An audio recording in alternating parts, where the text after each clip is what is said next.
ಮರ್ತೋಗ್ಬಿಡ್ತಾರೆ. ಬೇಡಪ್ಪ ಇಲ್ಲಿ ಬೀಳೋದು ಬೇಡ, ಬೇರೆ ಕಡೆ ಎಲ್ಲೇನೋ ಹೋಗಿ ಮಳೆ ಬೀಳೋಣ, ಅಲ್ಲಿ ರೈತರಿಗೆ ಬೇಕಾದ್ರೆ ಅನುಕೂಲ ಆಗುತ್ತೆ. ಇಂತ ಕುಂತ್ರೆ ಮಳೆನೇ ಬೀಳಲ್ಲ. ಡ್ಯಾಮು ಯಾವತ್ತನ ತುಂಬಿದೇನಾ ಇದ್ದಾಗ ಮುಖ್ಯಮಂತ್ರಿ ಇದ್ದಾಗ. ಅದೇ ಯಡಿಯೂರಪ್ಪ ಸಾರ್ ಇದ್ದಾಗ ಯಾರನ್ನಾಗ್ಲಿ ನಮ್ಮ ಪಕ್ಷದವ್ರು ಆಗಿರಲಿ, ಡ್ಯಾಮು ತುಂಬಿ ತುಳುಕ್ತಾ ಇತ್ತು. ಆಮೇಲೆ 2 ಬೆಳೆ ನಮ್ಮ ರೈತರಿಗೆ ಬರ್ತಾ ಇತ್ತು. ಹಾಗಾಗಿ ನಾನು ಅಲ್ಲಿ ಹೋಗಿ 108 ಸಾರಿ ಹನುಮಾನ್ ಚಾಲಿಸ ವೈಕುಂಠ ಹನುಮಾನ್ ದೇವ್ರಿಗೆ ಹೋಗಿ ಓದಿ ಬರ್ತಾ ಇದ್ದೆ. ಈ ಮಹಾನುಭಾವ ಮುಖ್ಯಮಂತ್ರಿ ಆದ್ರೆ ನಾವ್ ಅಲ್ಲಿ ಹೋಗಿ 108 ಸಾರಿ ಹನುಮಾನ್ ಚಾಲಿಸ ಓದಕ್ಕೆ ಚಾನ್ಸೇ ಕೊಡಲ್ಲ. ಹಂಗಾಗಿ ರೈತರು ಕೂಡ ಬೈಕೊಳ್ತಾ ಇದ್ದಾರೆ. ರೈತರ ಆತ್ಮಹತ್ಯೆ ಯಾಕೆ ಮಾಡ್ಕೊಳ್ತಾರೆ ಅಂದ್ರೆ ಇದ್ರ ಪರಿಸ್ಥಿತಿಯಿಂದ. ಹಂಗಾಗಿ ನಮಗೆ ಮಳೆಗಾಲ ಬರ್ಬೇಕು ಅಂತಂದ್ರೆ ಮೋದಿ ಸಾರ್ ಅಲ್ಲಿ ಪ್ರಧಾನಮಂತ್ರಿ ಆಗ್ಬೇಕು, ಇಲ್ಲಿ ಗವರ್ಮೆಂಟ್ ಚೇಂಜ್ ಆಗ್ಬೇಕು. ಚೇಂಜ್ ಆಗುತ್ತೆ, ಚೇಂಜ್ ಆಗೋದ್ರಲ್ಲಿ ತಪ್ಪೇನಿಲ್ಲ, ಚೇಂಜ್ ಆಗ್ಲೇಬೇಕು. ಚೇಂಜ್ ಆಗ್ಲಿಲ್ಲ ಅಂತಂದ್ರೆ ಮತ್ತೆ ಇನ್ನ 4 ವರ್ಷ ನಾವು ಇದೇ ವ್ಯವಸ್ಥೆ ಇರುತ್ತೆ, ನಾವೆಲ್ಲ ಕಷ್ಟಗಳು ಬೀಳ್ತಾನೆ ಇರ್ಬೇಕು. ಮರ್ತೋಗ್ಬಿಡ್ತಾರೆ. ಬೇಡಪ್ಪ ಇಲ್ಲಿ ಬೀಳೋದು ಬೇಡ, ಬೇರೆ ಕಡೆ ಎಲ್ಲೇನೋ ಹೋಗಿ ಮಳೆ ಬೀಳೋಣ, ಅಲ್ಲಿ ರೈತರಿಗೆ ಬೇಕಾದ್ರೆ ಅನುಕೂಲ ಆಗುತ್ತೆ. ಇಂತ ಕುಂತ್ರೆ ಮಳೆನೇ ಬೀಳಲ್ಲ. ಡ್ಯಾಮು ಯಾವತ್ತನ ತುಂಬಿದೇನಾ ಇದ್ದಾಗ ಮುಖ್ಯಮಂತ್ರಿ ಇದ್ದಾಗ. ಅದೇ ಯಡಿಯೂರಪ್ಪ ಸಾರ್ ಇದ್ದಾಗ ಯಾರನ್ನಾಗ್ಲಿ ನಮ್ಮ ಪಕ್ಷದವ್ರು ಆಗಿರಲಿ, ಡ್ಯಾಮು ತುಂಬಿ ತುಳುಕ್ತಾ ಇತ್ತು. ಆಮೇಲೆ 2 ಬೆಳೆ ನಮ್ಮ ರೈತರಿಗೆ ಬರ್ತಾ ಇತ್ತು. ಹಾಗಾಗಿ ನಾನು ಅಲ್ಲಿ ಹೋಗಿ 108 ಸಾರಿ ಹನುಮಾನ್ ಚಾಲಿಸ ವೈಕುಂಠ ಹನುಮಾನ್ ದೇವ್ರಿಗೆ ಹೋಗಿ ಓದಿ ಬರ್ತಾ ಇದ್ದೆ.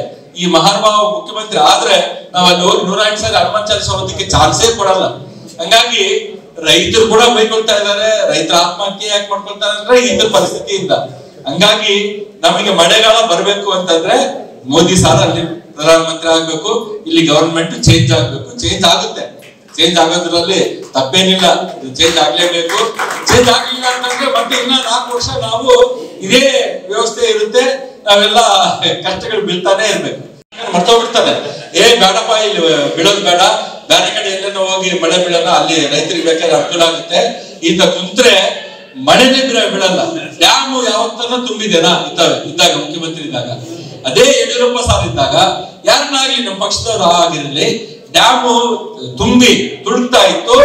ಆಮೇಲೆ 2 ಬೆಳೆ ನಮ್ಮ ರೈತರಿಗೆ ಬರ್ತಾ ಇತ್ತು. ಹಾಗಾಗಿ ನಾನು ಅಲ್ಲಿ ಹೋಗಿ 108 ಸಾರಿ ಹನುಮಾನ್ ಚಾಲಿಸ ವೈಕುಂಠ ಹನುಮಾನ್ ದೇವ್ರಿಗೆ ಹೋಗಿ ಓದಿ ಬರ್ತಾ ಇದ್ದೆ.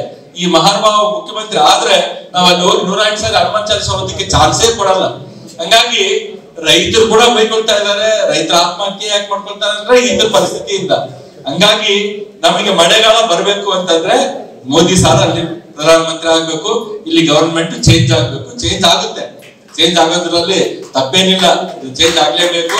ಚೇಂಜ್ ಆಗ್ಲಿಲ್ಲ ಅಂತಂದ್ರೆ ಮತ್ತೆ ಇನ್ನ 4 ವರ್ಷ ನಾವು ಇದೇ ವ್ಯವಸ್ಥೆ ಇರುತ್ತೆ, ನಾವೆಲ್ಲ ಕಷ್ಟಗಳು ಬೀಳ್ತಾನೆ ಇರ್ಬೇಕು.